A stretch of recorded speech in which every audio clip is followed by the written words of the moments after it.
전 분야 문화가 세계 이제 탑에 올라가 있고 BTS가 몇 주, 몇 달 동안 랭킹 1위 한다 이런 것은 뭐 아주 뉴스가 되지 않는 그래서 이제는 서양으로부터 들어온 문화, 문명 같은 것들이 이제는 동양, 특히 한국이 중심이 돼서 새로운 유노멀을 이제 만들어가는 그런 시점입니다. 그래서 K-팝 용어가 한 10몇 년 전부터 나올 때 제가 K-클래식이라는 저는 클래식 현장에서 40년을 살았기 때문에 이것이 다음에는 이제 K-클래식이 필요하다 해서 이걸 브랜드를 만들어서 지난 한 10년 동안 계속 작업을 하고 있습니다. 우리나라 음악가들이 조성진의 쇼팽 콩쿠르를 비롯해서 그제 또 무전이 콩쿠르의 1등, 2등을 다 하고 그래서 콩쿠르의 한 60% 정도를 우리나라들이 거의 다 석권을 해버리는 그런 기량적으로는 이제 세계 최정상에 올라가 있습니다. 그러나 이 사람들이 그 유럽 현장에서 상품이 돼가지고 관객으로부터 표를 받고 하는 것은 아직 그 단계에 이르지를 못하고 있기 때문에 우리의 오랜 전통, 5,000년 이상의 전통을 클래식, 유럽의 그런 양식, 발달된 양식과 작곡법 그런 데다가 우리 내용을 거기다 요리를 해서 다시 수출하는 그러한 전략입니다. 그래서 오늘 주제가 그 융합이기 때문에 이제 음악에서도 국악기와 양악기가 만나고 또 저 서양 사람들도 우리 말을 통해서 이렇게 노래를 부를 수 있는 그런 때가 왔습니다. 한글이 세계 제2 외국어 8위에 지금 올라와 있는데 한 2, 3년 지나면 3, 4위 정도로 들어가게 되면 한글이 전 세계에 이제 굉장히 많이 퍼지게 되고 조금 전에 말했던 그런 아이들의 문화 K-팝을 즐겼던 애들이 10년 후에도 K-팝을 계속 듣는 건 아닙니다.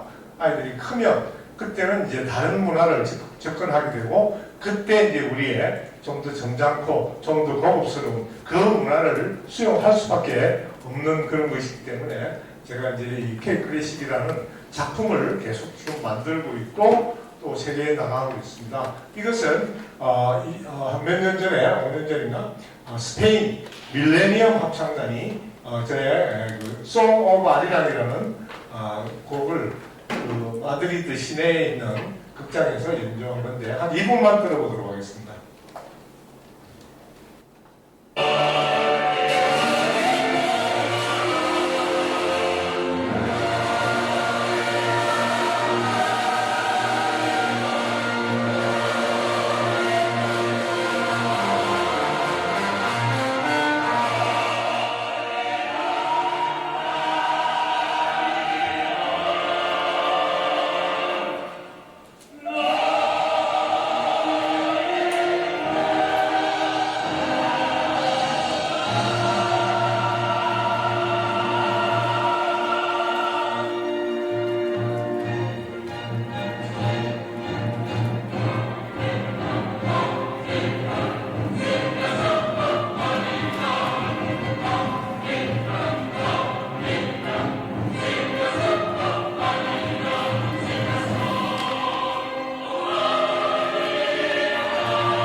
생각도 못했던 우리말 노래를 어린이들이 한글을 다 외워가지고 저렇게 부르는데, 지금 이제 K-팝 때문에 우리 말을 배우는 속도가 굉장히 빨라지고 있습니다. 애들이 노래를 부르기 위해서 말을 배우는 그런 현상이 일어나고 있는데, 이 문화의 속도가 요즘 그런 새로운 테크닉에 의해서 굉장히 빨라지고, 제가 하는 이제 K-클래식은 K-팝과 달리 그 나라의 최고의 극장에서 공연을 하게 됩니다. 그래서 상당히 애들 문화가 아니고 상류층 문화로 지금 들어가기 때문에 이 문화가 굉장히 중요합니다.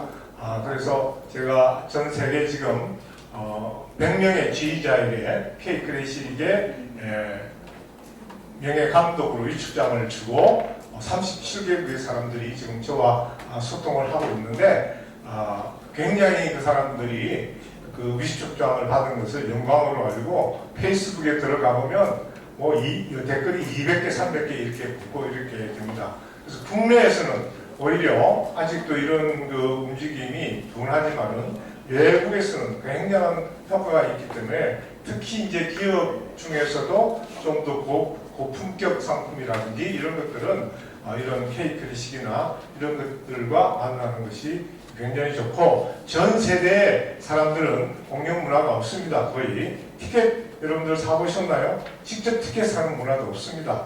그래서 초대권 안 주면 안 가고 또 가본 적도 별로 없고 이러지만, 지금은 달라졌습니다. 젊은 세대 30대 이하나 20대는 전부 자기가 티켓을 구매 문화가 지금부터 이제 발생이 되고 있고, 좋은 공연들은 1분 내 피켓이 클래식에서도 1분 내, 2분 내에 다 팔립니다. 그래서 이게 왜 중요하냐면, 아까 이게 그 음식에서도 굉장히 똑같은 말인데, 음식도 그렇지만 기억을 줍니다. 처음에는 이 뭐지 이러지만 두 번, 세 번 하면서 클래식은 더 여운이 강합니다.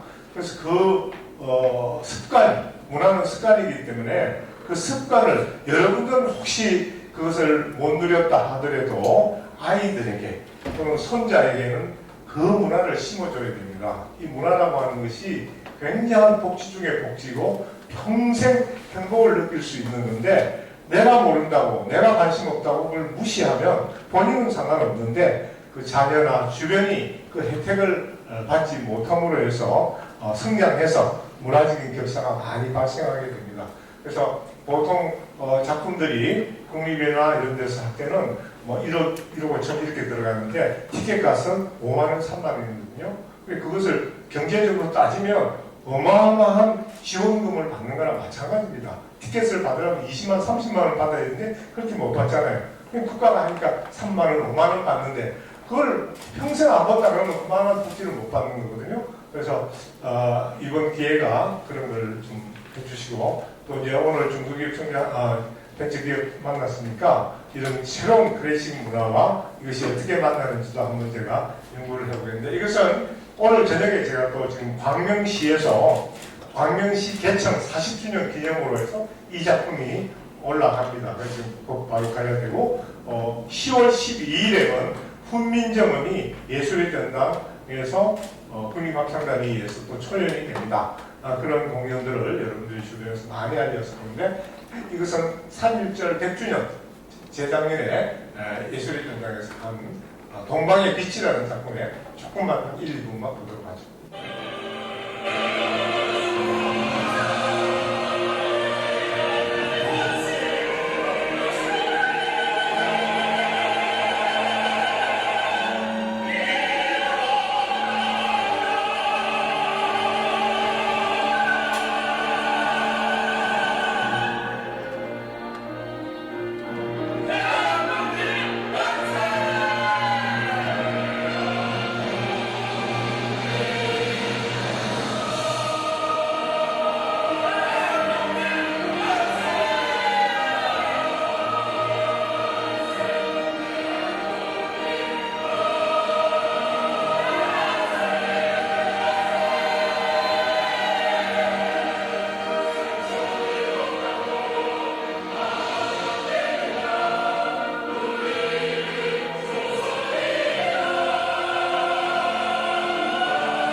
합창과 오케스트라가 만나서 서사적인 내용을 전달하는 것을 칸타타라고 하는데 서양에서는 15, 6세기에 이런 칸타타 양식이 굉장히 성행을 해서 특히 종교, 교회 음악에서는 칸타타가 굉장히 활발하게 발전이 됐는데 우리가 이제 한 600년 후에 한국에서 이런 칸타타라고 하는 서양의 틀에다가 우리의 내용을 담아서 이것이 전 지구촌에 우리 교포들이 있는 데서 합창과 오케스트라가 만나서 전 세계에서 이제 공연이 앞으로 될 것입니다. 그러려면 결국은 이것은 정부의 돈만 가지고 할 수 없기 때문에 기업이 여기에 붙어야 되고 그러면 기업은 어떤 효과가 있냐 이런 예술적 감동을 현지 관객들과 매스컴에 전달이 되기 때문에 우리 상품들이 한 차원 높은 그레이드로 팔릴 수 있습니다. 그래서 이제 이런 K-클래식이 그 K-팝에 이어서 앞으로 길게 앞으로 더 오랜 시간 동안 이 하나의 서양 음악사에 편입이 되는 그러한 작업들을 하고 있습니다. 여러분들도 이제 코로나 이후에 많은 것이 변하는데 중세도 그랬지 않았습니까? 중세 전염병이 유럽의 인구 4분의 1을 다 휩쓸어 가면서 나온 것이 르네상스입니다. 종교에서부터 탈피를 해서 생존, 인본주의, 그 문화 이것으로 사람들이 좀 더 풍성하고 윤택하게 살아서 죽어서 가는 천국보다 살아서 가는 이러한 문화를 느끼려고 하는 욕구가 일어날 것입니다. 우리가 이제는 드디어 김구 선생이 그토록 염원했던 문화 강국으로 이미 가고 있습니다. 감사합니다. 제가 올해부터 우리 한국경제문화연구원에서 스마트 융합 산업 분과위의 위원장을 맡았습니다. 물론 아직 회원을 못 뵀습니다만 우리 코로나 때문에 좀 제가 활발하게 활동을 못하고 있어서 좀 아쉬운 부분이 있습니다. 근데 우리 문화가 이제 실제로 우리 경제인들과 만나서 서로 융복합 서비스를 만들고 우리 문화인들과 경제인들의 어떤 그 협업 사업 모델을 발굴하고 이제 그런 걸 디벨롭할 수 있는 역할을 앞으로 해 나갈 예정이고요. 그래서 오늘 저희가 준비한 거는 실제 저희 CY, 저희 회사가 하고 있는 사업을 좀 설명을 드리고자 합니다. 처음에 식품, 그 다음에 이제 K-클래식, 그 다음에 이제 뷰티로 이어질 것 같습니다. 저희 오늘 말씀드리고 싶은 부분은 K-뷰티의 글로벌 확산에 대한 부분을 좀 말씀을 드리려고 합니다. 네, 여기 뭐 나중에 한번 봐주시면 제가 이제 유명하신 분들이 많으시기 때문에 저는 아무래도 제 소개가 좀 필요할 것 같아가지고 좀 넣어놨고요. 뷰티 쪽의 전문가라기보다는 저는 이제 기업 경영 컨설팅을 주로 했고, 특히 소프트웨어 기반의 현재 요즘에 우리가 핫하게 말씀을 드리고 있는 기업의 디지털 트랜스포메이션이라고 하는 기업의 어떤 디지털 역량을 강화하는 그쪽 사업으로 한 20여 년 동안 일을 해왔습니다. 그리고 저희 회사는 그런 기업의 경영 컨설팅 서비스를 주로 하고 있고요. 제가 해왔던 내용을 좀 넣어놨습니다. 자세히 한번 보시면 이런 일을 했구나 보시면 될 것 같습니다. 간단하게 저희 회사를 좀 설명을 드리고요. 앞으로 우리 한국경제문화연구원에 저희 CY를 시작으로 해서 더 많은 플랫폼 기업들 그리고 이제 문화 콘텐츠 융합 산업을 하고자 하는 기업들을 저희 CY가 많이 좀 모셔서 또 그런 역할을 할 수 있도록 하고자 하겠습니다. 일단은 저희 회사는 그래서 기본적으로 하고 있는 사업들은 뭐 뒤에 좀 보여드리겠습니다. 지금 현재 우리 회사 부분인데요. 저희 현재 임직원 수는 한 66명 정도 됩니다. 그새 또 좀 많이 늘어가지고 인력이 좀 늘었고요. 특히 하고 있는 사업은 주로 그 소프트웨어 플랫폼 사업입니다. 소프트웨어 플랫폼 사업을 하고 있고 오늘 그 오신 교금만 팀장님한테는 제가 2019년도에 그 팀장님한테 상을 받았었거든요. 그래서 그때 상을 받고 이제 2년 만에 또 여기서 또 우연찮게도 뵙게 돼서 또 영광이었던 것 같습니다. 그래서 저희가 창업한 지 현재 5년 차의 스타트업이고 특히 저희가 핵심을 밀고 있는 사업은 뷰티 플랫폼 사업입니다. 그러면 저희 CY라는 회사가 왜 뷰티 플랫폼 사업을 하게 되었는지 를 좀 설명을 드리도록 하겠습니다. 이게 뭐 내용이 많이 있긴 합니다만 소프트웨어 기업들이 하고 있는 사업 영역이어서 자세한 내용은 좀 복잡할 것 같습니다만 이러한 IT 관련된 사업을 하고 있습니다. 하드가 되고 있는 클라우드라든지 메타버스 아까 말씀하셨던 회장님 말씀하셨던 메타버스라든지 이런 쪽 사업들을 저희 CY가 하고 있습니다. 특히 이제 오늘 좀 설명을 드리고 싶었던 부분은 지금 경제계에서의 가장 큰 화두는 서브스크립션입니다. 그 구독이라고 얘기하는 그래서 기존의 저희의 경제가 옛날로 어떻게 본다면 저희가 우유와 신문을 이제 구독해서 받아 썼던 것처럼 이제는 모든 기업들이 저희 회사도 마찬가지입니다만 공기청정기라든지 정수기라든지 회사의 시스템이라든지 그다음에 임대료 등 모든 것들을 매달 이제 구독으로 내는 방식으로 바뀌고 있습니다. 이 가장 큰 변화가 이 구독이라는 구독 경제가 이제 도입하게 되면서 저희 소프트웨어 기업 업계도 많이 바뀌고 있고요. 또 우리 문화 콘텐츠 산업 쪽에도 구독 경제의 어떤 그런 부분들이 크게 화두가 될 것 같습니다. 최근에 오징어 게임이라고 하는 우리나라 그 K 드라마가 넷플릭스에서 전 세계 1등을 했습니다. 그 넷플릭스라는 기업이 가지고 온 경제의 큰 변화가 이 서브스크립션 구독 경제입니다. 그래서 저희 문화 콘텐츠하고 구독 경제는 연결이 되어 있고요. 특히 이제 저희가 기업인으로서 가장 많이 고려하고 있는 쪽은 저희는 구독 경제를 많이 고민하고 있습니다.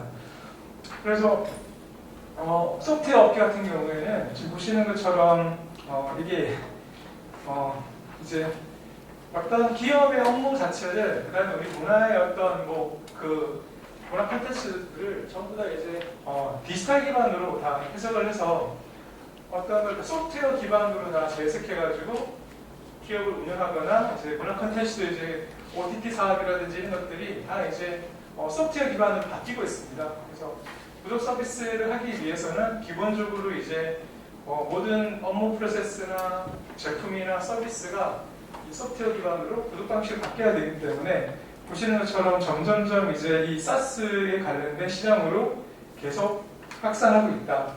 그래서 우리 정부가 지금 가장 크게 밀고 있는 것이 이제 중소기업 벤처부 같은 경우에는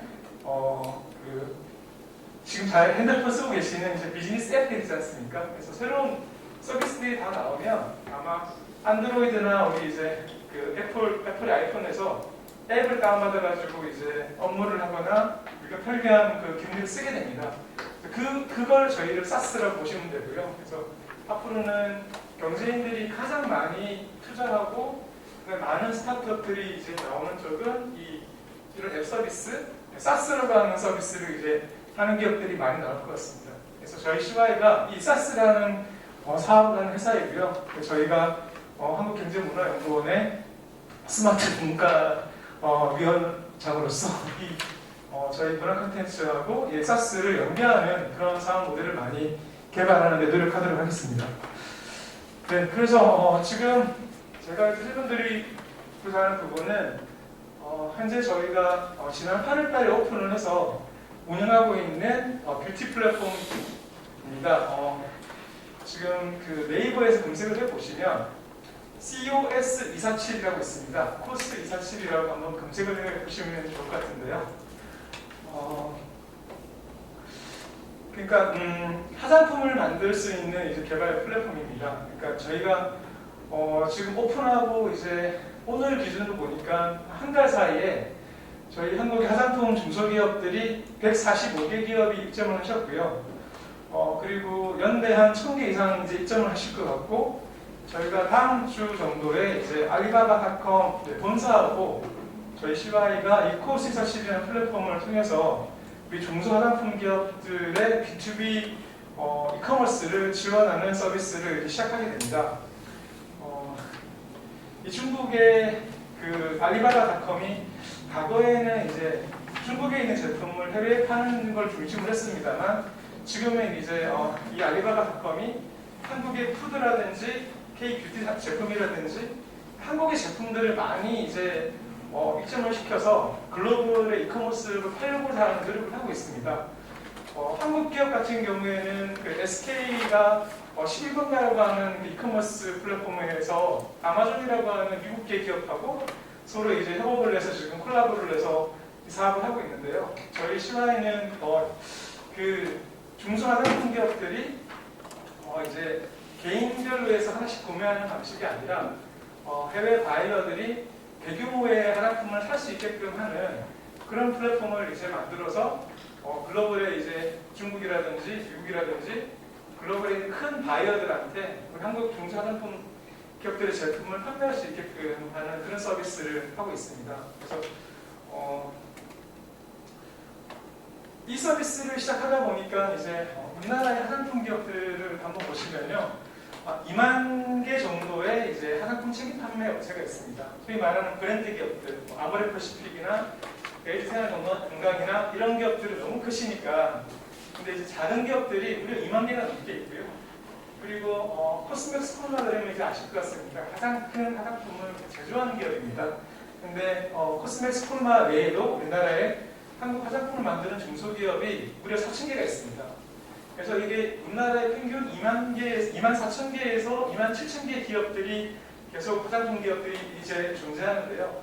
이들 기업들이 좀 아쉬운 부분은 뭐냐면 국가에서 보기에는 그 대기업들과 그 상위에 있는 기업들이 하는 매출에 따라서 대개 우리가 화장품들이 글로벌에 많이 팔린 것 같고 우리가 글로벌에 5위가 했다 이렇게 말씀하시는데 사실 중소기업들은 그 열악하고 좀 약한 기업들이 많습니다. 특히 화장품이라는 산업이 이제 1인 기업이라든지 5인 이하의 소상공인들이 많기 때문에 이들 기업들의 어떤 그 디지털, 아까 말씀드렸던 디지털 트랜스포메이션이라고 하는 정부가 계속 밀고 있는 디지털 역량에 대한 강화가 너무나 지금 떨어져 있기 때문에 저희가 지금 시와이가 추진하고 있는 가장 큰 핵심적인 부분은 이 24,000개의 그 중소화장품 기업들의 디지털 역량을 끌어올리는 데 노력을 하고 있습니다.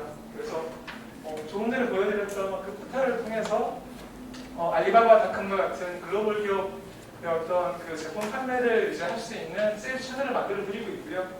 그리고 지금 이제 이 장표는 이제 최근에 제가 안양시 장님한테 제안을 드렸던 자료이고요.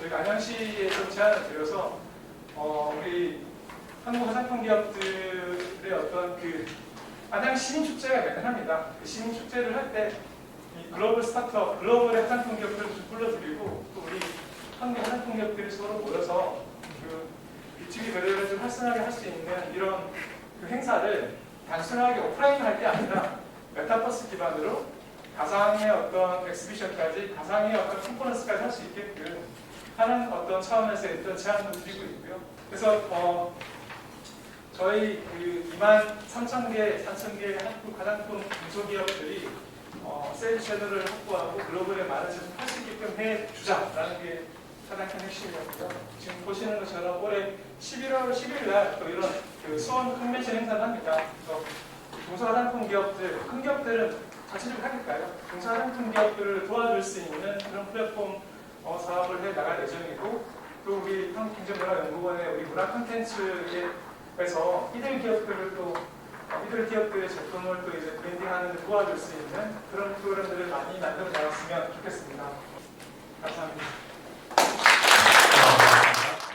MPD 관련 이 분야가 제 전공 영역이고요. 과거에 이제 국가브랜드관리본부라든가 그다음에 밀라노와 자카르타 모의관에서 근무한 적이 있습니다.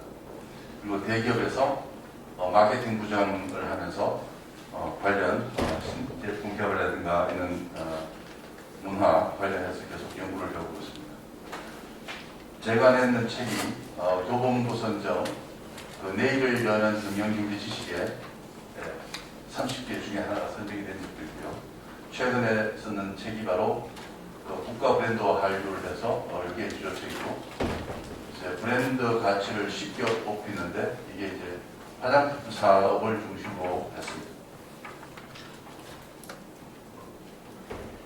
오늘 전체적으로 설명할 내용은 인도네시아에 대해서 좀 소개를 하고 싶었는데 여러분들이 많이 아실 것 같아서 몇 개만 소개를 하고요. 현지의 설문조사라든가 간략한 전체적인 내용을 단계에 거쳐서 말씀드리도록 하겠습니다. 우리나라도 그렇지만 전 세계가 코로나 때문에 집에 다 있습니다. 그래서 집에 있으니까 할 일이 없으니까 텔레비를 봐야 됩니다.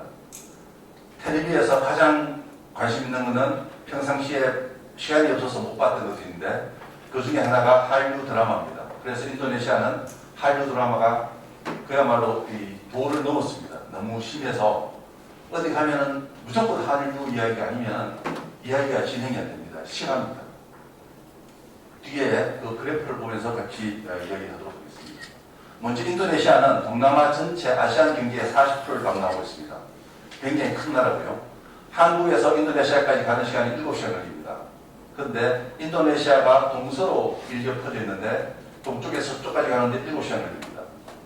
5만 킬로 정도, 5천 킬로 정도, 5,200킬로요. 그리고 소득 수준은 우리나라보다 많이 좀 낮습니다. 한 4,000불 전 됩니다. 그리고 다양한 종교가 섞여 있습니다. 이 나라는 공산주의는 불법입니다. 그리고 종교를 갖지 않으면 불법입니다. 그래서 모든 국민이 반드시 종교를 가져야 되고 그 종교는 6개 중에 하나를 골라야 됩니다.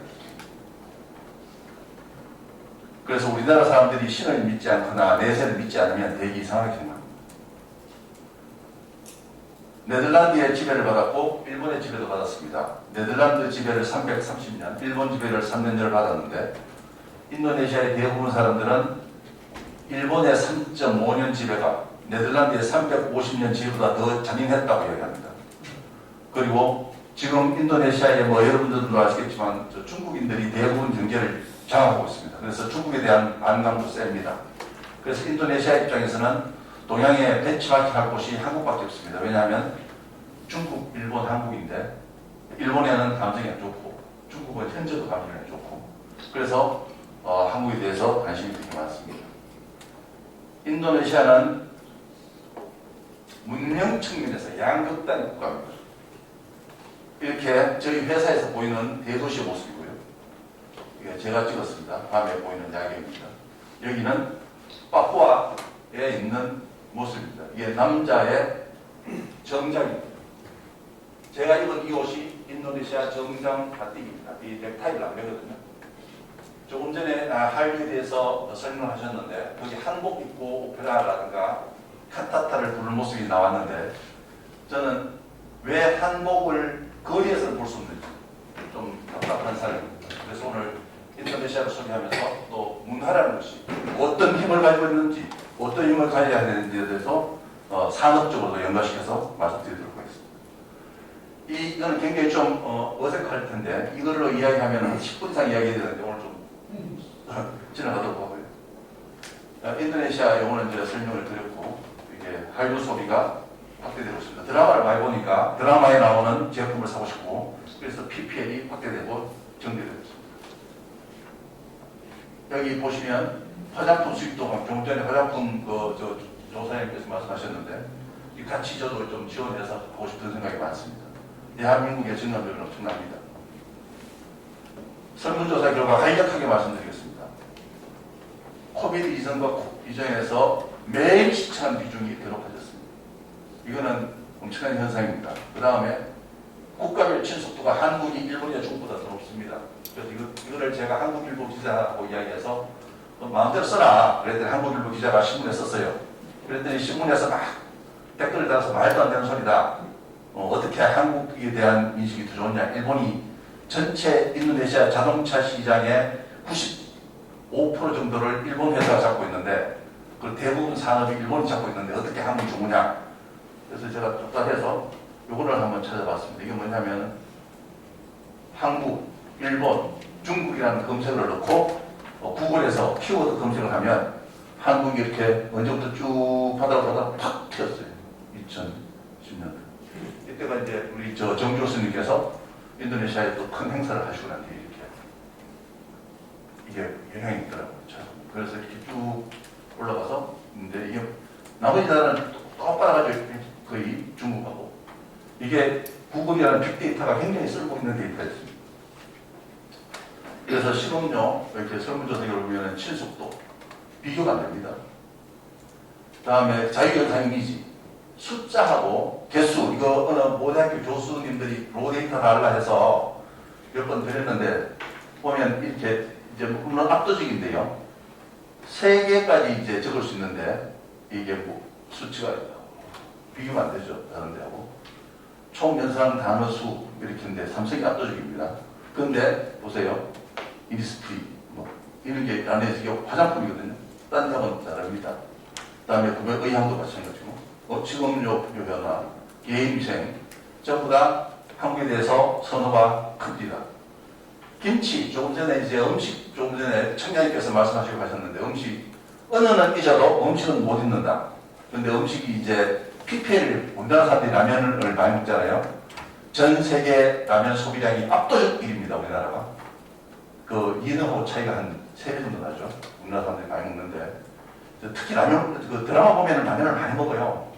그래서 그 사람들이 관심에서 먹는데 라면의 종류가 크게 한 6가지 됩니다. 한국에서 만드는 한국라면. 원산이 한국에서 만드는데 이제 외국인을 향으로 만드는 라면. 다 있으면 여기에 해당되는 게 보면은 인도네시아에서 만드는 김치, 또 중국에서 가져오는 김치하고 라면 이렇게 있는 것이 있습니다. 이걸 이제 보면 인도네시아 김치하고 수증도율이 엄청나죠. 코로나 때문에 여기가 대박났어요. 왜 드라마 보면서 보세요. 애들이 전부 다 라면이 슈퍼에 전부 다 김치 라면. 드라마라는 문화, 조금 전에 이제 뭐 여기 원장님께서도 말씀하셨지만 문화의 힘은 어마어마합니다. 그거를 그 큰 걸 바꾸는 거는 진짜 어렵거든요. 근데 우리나라는 이번에 코로나 때문에 그야말로 날로 먹었다는 표현이 있을 만큼 큰 혜택을 보고 있어요. 전 세계적으로 경제가 지금 안 좋은데 우리나라는 원래 GDP 성장률이 4% 정도 예상된다고. 그러니까 참 우리나라 자랑할 만해요. 이거는 인도네시아 사람들이 만든 라면이에요. 이름도 많이 나오죠. 저도 모르고 사 먹었는데 맛이 좀 적더라고요. 그래서 알고 봤더니 인도네시아에가 만들어가지고 이제 슈퍼에 파는 거죠. 이런 사람들이 한글을 알려야 됩니다. 한글. 인도네시아 소비 시장의 특징. 전 세계 최대의 무슬림 국가입니다. 인구가 제일 많아요. 2억 7천이잖아요. 그래서 이 시장을 먹으면 먹기는 않아도 앞에 보면 좀 설명드리겠습니다만 이 인도네시아가 얼마나 대단한 나라를 하면 지구본을 딱 놓고 보면 나옵니다.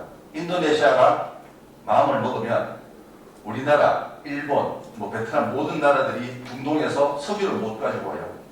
좀 이따가 그림을 한번 보면 시장 진입을 하려면 어떻게 하면 좋으냐. 이제 인도네시아는 굉장히 자본주의화한 나라입니다. 그래서 여기는 부에 대해서 관용이 크고요. 제 뭐 여담으로 제 딸이 여기 학교를 다녔는데 친구 집에 갔는데 부잣집일 때 집에 타조를 4마리 키우는데 집에 타조가 한 마리가 먹는 과일이 20만 원씩 먹는데요. 근데 거기에 그 나라 사람들이 한 달 그 좀 중하층 월급이 20만 원이 안 되거든요. 그러니까 매일 먹고 치우는 거죠. 집에서. 그래서 코로나로 학교가 닫았습니다. 그래서 자기 집에서 친구들 불러서 집에 있는 실내 축구장에서 에어컨 틀어놓고 축구했습니다. 그러니까 그 사이즈는 상상을 하기 어렵죠. 그러니까 인도네시아 사람들을 되게 무시하는데 우리가 인도네시아 사람을 무시하는 사람은 무시당할 만한 사람만 만난 사람밖에 안 돼요. 그러니까 거기서 어마어마한 거부들이 많거든요. 그러니까 뭐 문화적으로 엄청난 그 영향력을 지닌 사람도 있고요. 그래서 인도네시아에 볼 바티를 보면서 인도네시아도 좀 공부를 할 필요가 좀 생겨서 이게 뭐냐? 둘만 낳아 잘 사자입니다. 우리나라는 나지 이야기하면 어떻게 2개나 낳냐고 한 명도 낳겠는데. 근데 지금도 3.5명입니다. 그래서 우리나라는 인구 피크가 작년에 지났어요.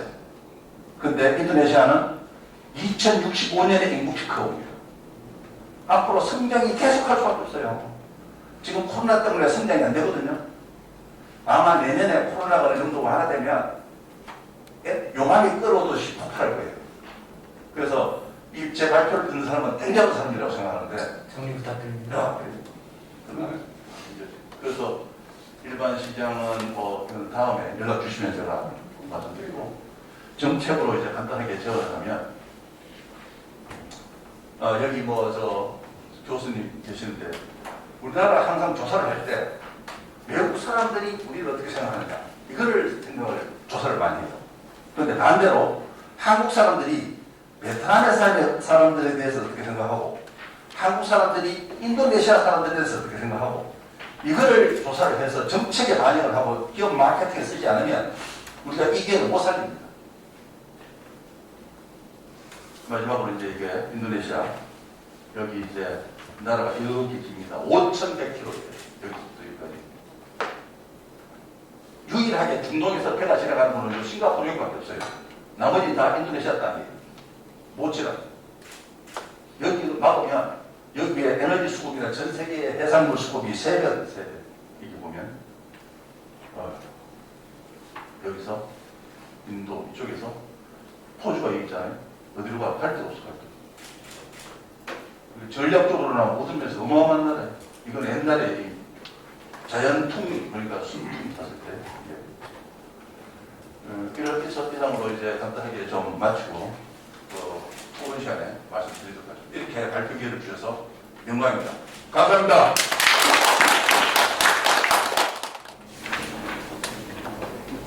세계의 대도시들은 차별화된 경쟁 요소를 내세우며 도시의 정체성과 고유성을 기반으로 독특한 가치를 창출하는 데 노력하고 있죠.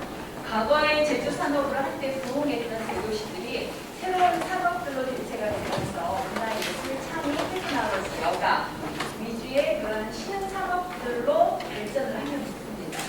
따라서 이제 생산 기지형에서 소비 지향형의 대도시로 변화하고 있는데요. 이처럼 도시는 문화예술의 실천, 자기 표현의 자유로운 분위기, 그리고 이제 다양한 삶의 방식 등으로 확장되면서 도시 문화의 환경이 굉장히 다양하고 풍요로워졌습니다. 따라서 여기에 맞춰서 인적자원과 편의시설이 집약되고 이러한 요소들이 도시를 발전시키는 새로운 동력이 되고 있죠. 도시시는 장소성과는 구분이 되는데요. 먼저 장소성을 살펴보면 장소가 가진 유형, 무형의 자원으로 바탕으로 인간과의 상호작용을 하면서 생성된 의미로서 장소의 자산이 기초가 되는 것이 장소성입니다. 반면에 도시시는 특정 도시 공간에서 발견되는 독특한 문화적 특성을 의미하고 도시시는 도시 내 특정 공간에서 집중적으로 보이는 광경을 의미합니다. 이 집중적인 광경은 독특한 문화적 표현과 정체성을 가지는데 이 광경을 만들어내는 것은 그 공간에서 살고 있는 주민들 그리고 그 공간에서 비즈니스를 하고 있는 사람들 또한 그 광경을 위하여 시간과 자원을 소비하고 있는 관광객과 소비자들입니다. 중요한 것은 관광객과 소비자가 특정 도시신의 소비자이면서 동시에 생산자인 것처럼 도시 주민과 사업자들도 도시신의 생산자이면서 동시에 소비자가 된다는 점입니다. 따라서 도시신은 도시 내 특정 공간에서 발견되는 독특한 고유한 문화적 생활 양식이라고 정의가 되고 있습니다. 즉, 도시시는 독특한 문화적 표현과 정체성을 가진 광경들을 만들어내는데 예를 들어보면 서울 홍대 인디문화지역이죠. 보헤미안 씬을 만들어내는 사업자 그리고 그 씬이 좋아서 그곳에서 살아가고 있는 예술가와 주민들 또한 그 씬을 즐기고 경험하러 찾아온 여행자들이 함께 같이 만들어내고 동시에 소비하고 있는 공간입니다. 이태원 이국적 씬으로 외국인이 많고 외국 식당, 외국 카페, 외국 서점 등 외국 예술이 주로 보이며 주된 광경입니다. 이처럼 도시씬은 사람들의 행위가 중요하고 그 행위는 도시의 어메니티 안에서 이루어지고 만들어집니다. 그러면 이제 어메니티를 설명을 드리도록 하겠습니다. 도시씬과 어메니티는 서로 상호작용하는 관계로 사람들과 어메니티가 문화적 표현과 정체성을 통해 도시씬을 만들어내고 있습니다. 어메니티의 의미는 친근하다 또는 쾌적하다라는 의미인데 도시 공간의 질을 개선하기 위해 보다 포괄적이고 공간 계획의 원리이자 수단으로 활용되고 있습니다.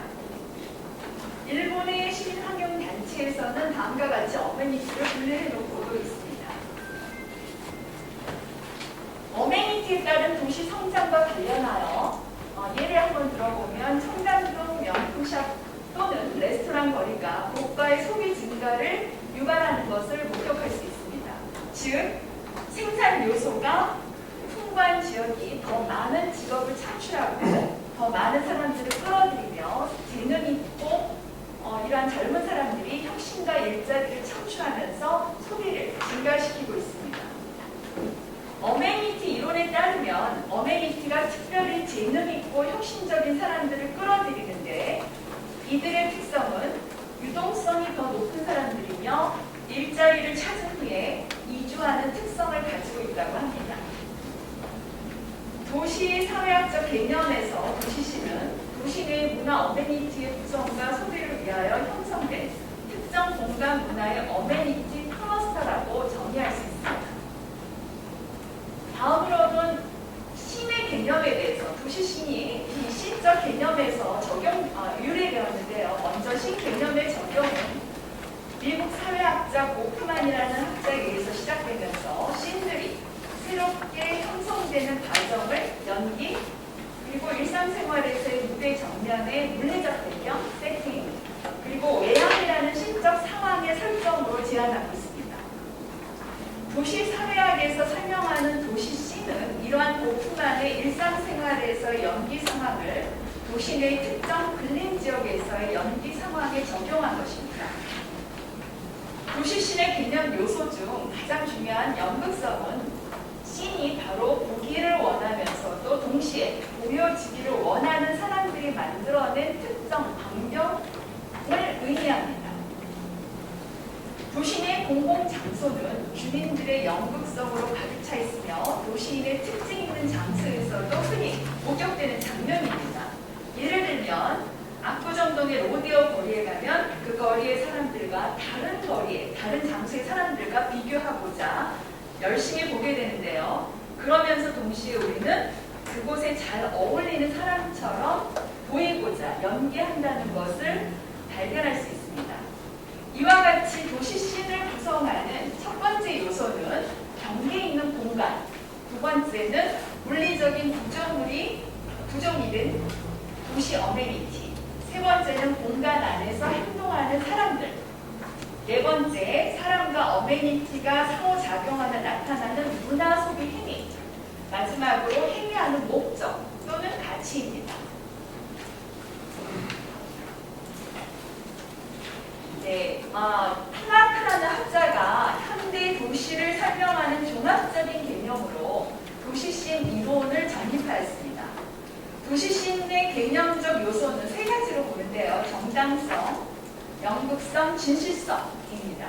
각각의 개념적 요소를 살펴보면 첫째, 정당성은 사람들이 어느 장소에서 문화적 소비를 할 경우 무슨 도덕적 가치로 그 장소에서 시간과 자원을 소비하느냐 라는 문제와 관련이 있고, 둘째, 연극성은 사람들이 보고 보여지는 인식론적 상황에 대한 다양한 형태를 의미합니다. 마지막 진실성은 사람들이 특정 신을 선호하는 존재론적 근거로 사람들의 정체성과 관련이 있습니다. 이 세 가지 특정 신은 하위 세 가지 요소로, 다섯 가지 요소로 각각 구성이 되었는데요. 네. 시간이 굉장히 빨리 가네요. 네. 산업이 이제 등장하면서 넘어갈게요. 이제 제시가 될 수 있는데, 산업이 등장하고 생애주기를 거치면서 도시씬도 함께 변화합니다. 예를 한번 들어볼게요. 서울 성수동 같은 경우는 재화공장지대의 기업성 신이었으나 90년대 공장지역이 낙후되고 도시재생 사업으로 수제화 거리가 만들어지면서 지역주의 씬으로 만들려고 했죠. 그러나 현재는 인더스트리얼 디자인의 카페와 레스토랑이 많은 독특한 소비 공간의 보헤미안 신으로 변했습니다. 물레동 역시 공장지대로 기업성 신이었으나 공장이 외곽으로 이동하고 아파트가 지어지면서 근린신이 되었고, 그리고 도시재생 사업으로 물레 예술 공장이 들어서면서 예술가들이 활동하는 예술신이 되었습니다. 이처럼 도시의 성장과 생태 재성장 과정에서 도시신도 변화하게 되는 것입니다. 이제 마지막 부분입니다. 도시신으로 우리가 만드는 지도가 있는데요. 그 자체로도 도시 마케팅 자료로 활용될 수 있다는 점에서 의미가 있고, 특히 특히 글로벌 신이나 보헤미안 신 같은 경우는 이제 서울시 관광 자료로도 활용될 수 있고, 특히 마지막으로 지역 공간의 정체성을 만드는 과정에서 거주민, 방문객, 그리고 지역 사업자들의 참여적 과정을 통해 함께 이루어 나간다는 점에서 이 도시씬의 이론은 그거에 대한 이제 연구의 의의가 굉장히 크다고 할 수 있겠습니다. 네, 감사합니다. 갑자기 논어 얘기를 하셔가지고 좀 당황스러우실 텐데 졸리지 않습니다. 교부생활 잘하시려면 얘기 좀 들으셔야 되고요. 근데 이제 시간이 별로 없어서 압축해서 4서 3경이죠. 4서 중에서 논어와 대학을 제가 10분 안에 여러분들한테 설명을 드리겠습니다. 근데 이 내용의 주제는 뭐냐면 문화융합이라는 게 철학적인 융합입니다. 남성이라는 철학과 여성이라는 철학이 결합돼서 결혼을 가정을 이룹니다. 그리고 아까 인도네시아 말씀하셨지만 국가와 국가 간에 민족과 민족 간에 문화융합이 어마어마하게 일어나고 있는데 저희가 좀 간과하고 있는 게 있어요. 뭐냐면 철학을 잃어버립니다. 그러면 이번에 이제 이슬람 문제들이 많이 나오고 저희한테 이제 기여하시는 분들이 많은데 그분들한테 오후 3시에 기도 시간을 줄 것인가 말이에요. 그리고 우리는 가면 기독교인들은 거기 가면 예배 드릴 수 있다. 왜 우리는 맨날 양보해야 되죠? 이거에 대한 문화적 갈등이 지금 어마어마하게 심하게 날 겁니다. 아직은 저희는 독일이나 이런 데처럼 몇백만 명씩 안 받았잖아요. 그렇지만 이제 제주도 뭐 섬나라에 보내자 뭐 이런 얘기도 있듯이 이제 문화융합이라는 기본적인 철학적인 요소를 접근하지 않고 우리가 대응하다가는 잘못하면 저희도 극우주의자로 빠질 겁니다. 민족주의자로 빠지고. 그래서 거기에 대한 첫 번째 이제 간단한 맛보기라고 보시면 되겠습니다. 문화라는 용어는 맨 처음에 써야 되는데 맨 나중에 또 복수 차원에서 하다 보니까 좀 좋네요. 문화라는 건 문자는 지식을 듣고 배우다. 우리가 이제 보고 배운 거. 근데 사람들이 이걸 화하고 헷갈려 하세요. 맨날 문화를 한 단어로 쓰다 보니까 화는요, 지속적으로 외부의 정보를 받아들이는 겁니다. 그러니까 내 생각을 텍스트라고 그러면 남의 텍스트를 받아들인 거 화라고 그러죠. 이걸 문화라고 합니다. 그러니까 내 얘기만 가지고는 문화가 아니죠. 그죠? 내 원칙이죠. 그래서 내 경험에 외부 정보, 외부 경험을 받아들여서 만들어진 화합의 결과물을 문화라고 하는데, 문화를 만들어질 때 세 종류가 있어요. 철학적으로 뭐냐면 테스타먼트, 경이라고 합니다. 저도 교인이지만 기독교에서 성경을 거의 하나님 레벨로 만들어 놓다 보니까 여러 문제가 발생해요. 경은 우리가 했던 선조들의 선언적 증거입니다. 절대적인 게 아니라는 뜻입니다. 그리고 이 테스타먼트와 같이 텍스트를 구성하는 또 하나의 독사입니다. 플라톤이 독사라고 얘기를 했는데 조금 깊이 들어갈 수는 없으니까 그냥 법이나 예, 전통이라고 보시면 돼요. 그러니까 우리가 전통을 받아들이고 선조들의 선언적 증거, 경, 논어라든가 성경이라든가 종교를 받아들이는 것. 그리고 또 하나가 저희 학계에서 좀 교수님들이 많이 반성을 하셔야 되는데 가장 수준이 낮은 게 썰입니다. 학설이다, 학설. 지식, 견해, 이론. 심지어는요, 과학적인 지식도요, 그 당시에 과학자들의 합의의 결과물일 뿐이에요. 아인슈타인이 1950년에 누구한테 얻어 터졌죠? 양자물리학자들한테 얻어 터졌잖아요. 그 젊은 30대 초반의 학자들한테 50명이 모여가지고 집단숲에 싸움을 했는데 아인슈타인이 집니다. 네, 그 당시에 합의에 실패한 거죠. 그래서 이걸 절대적으로 이 텍스트들을 인간들이 경험한 이 불완전한 텍스트들을 인정하게 양자역학이에요. 누가 보느냐에 따라서 어떤 결과물이라도 달라질 수 있다. 그걸 인정하는 게 문화의 가장 기본적인 마인드입니다. 근데 물론 시는 우리한테 요구하는 건 이 세 가지를 경험해서 하나의 텍스트를 만들어가면서 최종적으로 에피스테메, 그러니까 절대불변의 원칙이고 진리죠. 진리를 찾아가라. 당신들이 죽을 때까지 100년 평생 죽을 때까지 우리가 해야 될 숙제입니다. 물론 절대 여기에 넘을 수는 없습니다. 그러면 신이죠, 저희. 다만 오피니언을 가지고 독사를 만들어가면서 테스트먼트를 우리 스스로 만들어가면 이 정도만 돼도 세인트라고 합니다. 4대 성인들은 세인트라는 게 있는 거고요. 이 정도만 되면 여러분들처럼 이제 사회 지도층입니다.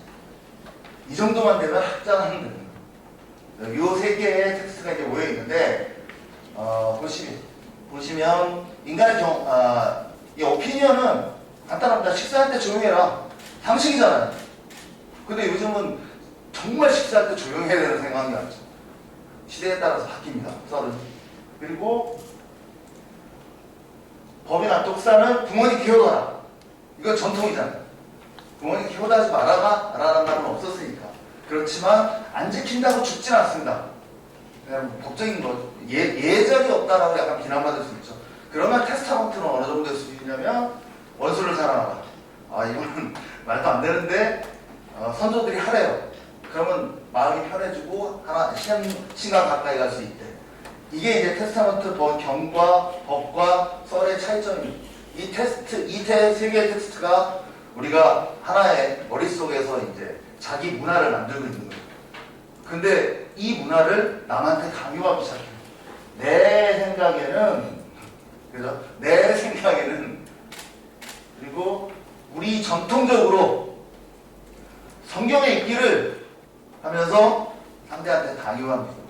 그러면서 문화적인 갈등이 일어나는 겁니다. 근데 여기 뭐라고 써있죠? 인간이 경험한 아주 불완전한 텍스트잖아요.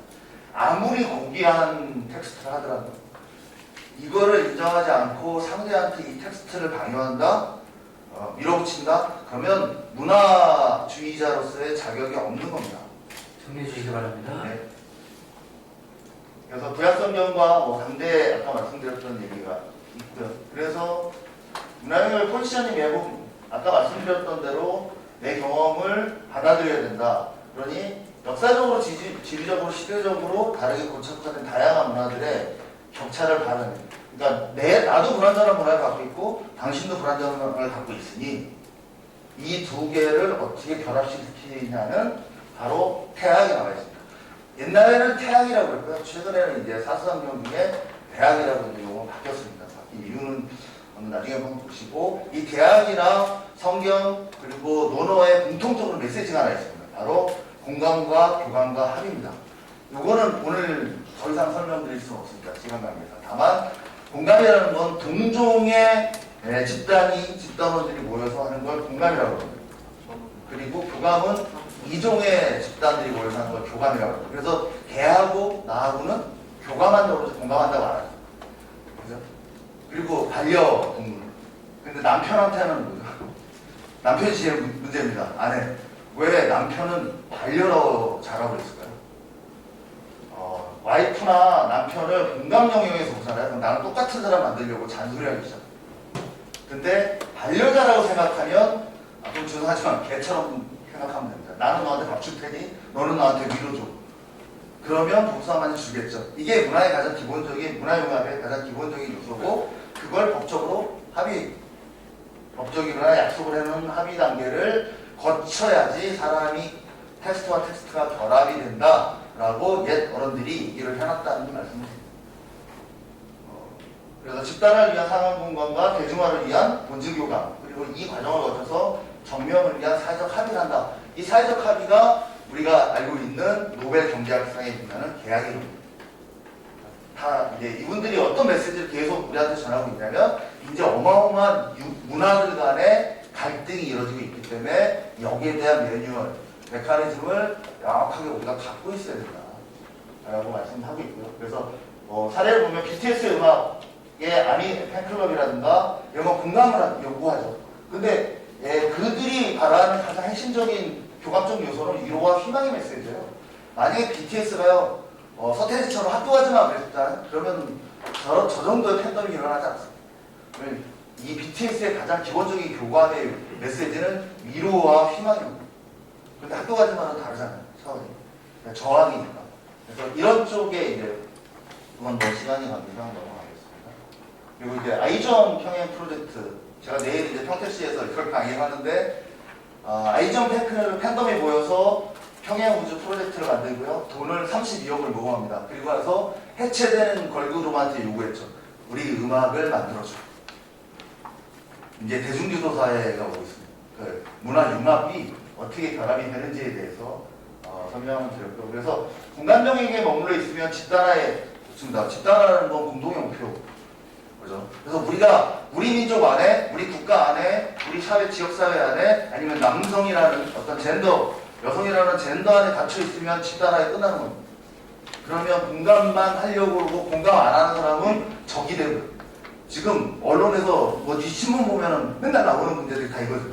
왜 그런 문제가 발생하냐? 그분들이 잘못된 건 아닙니다. 그분들의 불완전한 테스트를 뭐라고 그러지 마시고, 그분들이 공감 영역을 에서 집단화에서 이제는 반려자로서의 사랑이 부족한 부분을 보완한다는 개념으로 접근하는 모양을 갖추셨으면 하는 게 선영들의 메시지였어요. 제 얘기는 아닙니다.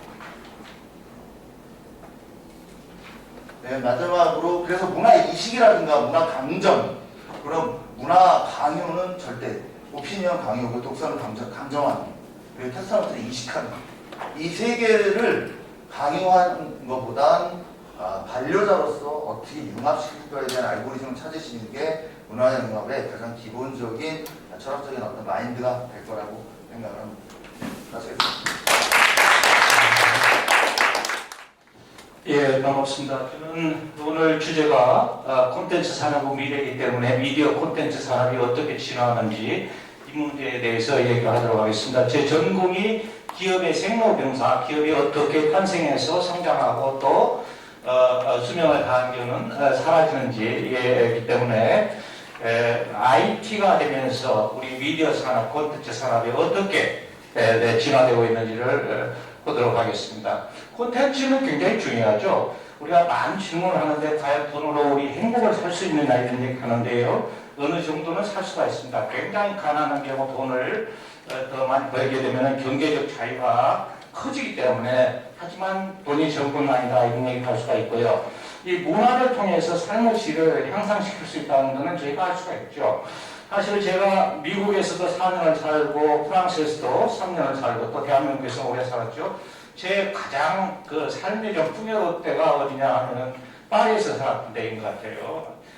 음식이 있고 맛있는 음식이 있고 또 문화 이런 게 있죠. 그래서 문화, 삶의 질을 결정하는데 문화가 굉장히 중요하다는 생각을 할 수가 있고요. 지금은 또 이 문화 산업이 고부가가치 산업으로 지금 성장을 하고 있습니다. 우리도 이제는 차세대 먹거리를 찾아야 되는데 아마 2차 전지랄지 재생, 에너지, 그런데 디지털 콘텐츠 이 부분이 하나의 차세대 주력 성장 산업으로서 하나가 될 수 있지 않겠나 생각을 하고요. 또 우리가 국가를 평가할 때 있어서 경제적인 수준도 중요하지만 국가의 어떤 문화적인 장점이랄지 특성 이 부분이 한 나라의 국격을 평가하는 데 굉장히 중요한 역할을 하는 것 같습니다. 앞으로 세상이 어떻게 변할 것인가를 보려면 우리는 세 가지를 좀 보면 됩니다. 하나는 기술 발전, 그리고 인구가 어떻게 변하고 있는지, 기후랄지 질병이 환경이 변하고 있는지 이러한 요인들을 살펴보면은 앞으로 세상이 어떻게 좀 큰 흐름이 흘러가겠구나 하는 걸 알 수가 있는데요. 그 중에서도 기술 발전, 기술이 굉장히 중요하죠. 지금 IT, 그 인터넷이 우리 생활 전반에 파고들었습니다. 모든 산업의 기본 인프라가 됐고, 또 무슨 제품이나 서비스를 생성하려면 IT 기술이 들어가야 됩니다. 그래서 모든 경제활동이 이 디지털로 융합화되고 있고 또 소프트웨어되고 있고, 이 인터넷이 발달되면서 시간적 공간적 제약이 해소가 되죠. 그러면서 미디어 콘텐츠 산업에 있어서도 혁명적인 빅뱅이라고 말할 수 있는 큰 변화가 나타나고 있습니다. 어찌 보면 가치사슬 통째로 지금 바뀌고 있는데요. 과거에는 어떻습니까? 방송국에서 드라마를 만들면 방송 채널을 통해서 전달되고 TV를 통해서만 봤습니다. 그러나 이제는 드라마든 문자든 소리든 모두 다 인터넷을 통해서 전달되고 있죠. 그래서 분리가 되고 있는 거죠. 어찌 보면 전송 채널, 생산하면은 전송 채널하고 단말기가 완전히 분리돼서 이제는 TV 드라마도 인터넷을 통해서 갈 수 있는 이런 상황입니다. 이런 가치 사슬이 변하고 있는 과정에서 우리는 전통 미디어, 신문이랄지 TV의 미디어의 영향력이 감소되고 있고 새로운 뉴미디어의 영향력이 급부상하고 있다는 걸 알 수가 있고요. 특히나 요즘은 콘텐츠 생산이 굉장히 용이해졌습니다. 비용이 거의 제로에 가깝기 때문에 누구든지 콘텐츠를 만들 수 있는 많은 미디어 시대가 도래하고 있다고 볼 수가 있겠습니다. 그래서 크게 보면은 미디어 콘텐츠 산업의 가치 사슬은 생산, 기획, 제작을 하고 이거를 유통, 전송을 시키고 소비하는 이런 가치 사슬을 띄고 있는데요. IT 기술이 발전하면서 이 가치 사슬에 어떤 변화가 있는지를 보게 되면은 콘텐츠 산업과 미디어 산업이 어떻게 진화하는지를 알 수 있다고 보겠습니다. 10분이라는 시간 내에 제가 소개하려고 좀 뛰어야 되겠습니다. IT 기술이 발전하면서 일단은 이 콘텐츠 생산, 전송, 유통 이런 구속적인 가치 사슬이 해방됐다는 얘기입니다. 예전 같은 경우는 제가 좋은 아이디어가 있어도 신문에서 써주지 않으면 일반 사람한테 접근이 안 됩니다. 그리고 콘텐츠 아무리 잘 만들어도 텔레비전에서 틀어주지 않으면 소비자한테 접근할 수가 없는데 지금은 어떻습니까? 그냥 인터넷에 띄우면 되는 거거든요. 이 구속적인 가치 사실이 해방돼서 특히나 콘텐츠 경우는 만들기만 하면은 그 국민들, 일반 소비자 측에 전달될 수 있다는 이런 장점이 생겼고요. 이게 그 가치 사실이 분개되면서 진입장벽 굉장히 쉬워졌습니다. 그리고 콘텐츠 제작만 하면은 이제는 소비자한테 접근할 수가 있기 때문에 차별화된 경쟁력 있는 콘텐츠 생산하는 이 역할이 굉장히 중요했습니다. 예전에 신문사가 중요했고요. 사실은 방송국이 중요했습니다. 그러나 지금은 좋은 콘텐츠만 만들면 어디든지 세일을 할 수가 있습니다. 매출한 장벽이 붕괴가 되어 있고 다양한 미디어 출연 콘텐츠 다양성 그리고 이러면서 과거에는 소수의 방송국하고 신문이 독점적 지위를 누리고 있으면서 미디어 산업을 주물렀죠. 그러나 이제는 개방이 돼서 경쟁하는 구조로 바뀌고 있다고 볼 수가 있겠습니다. 콘텐츠 제작, 누구나 지금 제작할 수 있습니다. 이 제작 기술이 대중화되어 있고 또 제작 비용도 굉장히 쉬워졌어요. 그리고 만들기만 하면은 전송할 수 있고 그래서 이 콘텐츠도 이제는 다양화되고 있습니다. 과거에는 어떻습니까? 큰 드라마 정도 방송국에서 만들어서 프라임타임에 틀어주는 이 정도였거든요. 그러나 지금은 그런 대형 콘텐츠도 있지만 이 소소한 작은 콘텐츠들은 누구나 만들었기 때문에 다 우리 소형 콘텐츠로 다양화되고 있다 이런 얘기를 할 수가 있고요. 이 제공도 과거에는 방송국에서 틀어주면은 예를 들어서 7시에 틀어주면 그때 봐야 되는 이런 거죠. 그래서 일방적입니다. 일방적이다. 그러나 지금은 그런 시간, 공간 제약에서 다 벗어날 수 있어요. 전차 타고 가면서도 여러분 드라마가 볼 수 있고 이 시간적, 공간적 제약에서 벗어나서 능동적으로 소비할 수 있고 과거는 수동적이었죠. 일방적으로 좀 보는. 그러나 지금 의견도 개진해서 쌍방향 소비가 돼서 프로시머라는 개념도 나오고 있다 이런 얘기를 할 수가 있고요. 특히 인기 콘텐츠 같은 경우는 유튜브나 넷플릭스 통해 지역적, 언어적 한계를 넘어가지고 실시간으로 확산되고 있다는 얘기를 할 수가 있습니다. 과거에 콘텐츠 시장은 공급이 결정됐습니다. 방송 시간이 딱 제한되어 있습니까? 신문의 지명이 딱 이게 제한되는데 지금은 이 수요, 사람들이 얼마나 많이 원하느냐가 크기를 결정한다 이런 얘기를 할 수가 있고요. 언제 어디서 원하는 콘텐츠를 소비할 수 있는 여건이 조성됐고 또 이에 따라서 소비자 욕구도 무한 표출되고 있어요. 소비자 지금 굉장히 분화가 되어 있고 다양화되어 있습니다. 이에 따라서 많은 콘텐츠들이 나오고 있다. 이 정보 취도 워낙 추계해서 이제는 개인 사생활, 사회연대 이런 다양화되어 있고 이러면서 개인 인터넷 미디어가 확산되고 있다고 볼 수가 있고요. 이런 미디어 콘텐츠 산업의 진화의 축은 인터넷이 될 겁니다. 인터넷이 되고 단말기도 이제는 하나의 단말기죠. 디지털 단말기를 통해서 모든 걸 다 방송도 보고 신문도 보고 또 전화도 하는 이런 형태로 되어 있고 그 과정에서 이 다수가 독점적 경쟁이라는 것은 좋은 품질이 있습니다. 내가 조금의 시장에서 마켓 파워를 가질 수 있다는 것은 남다른 품질을 가지고 있는 콘텐츠를 소수의 대형 독과점 구조에서 이제는 다수가 중소미디어가 경쟁하는 독점적 경쟁 시대로 적응하고 있다.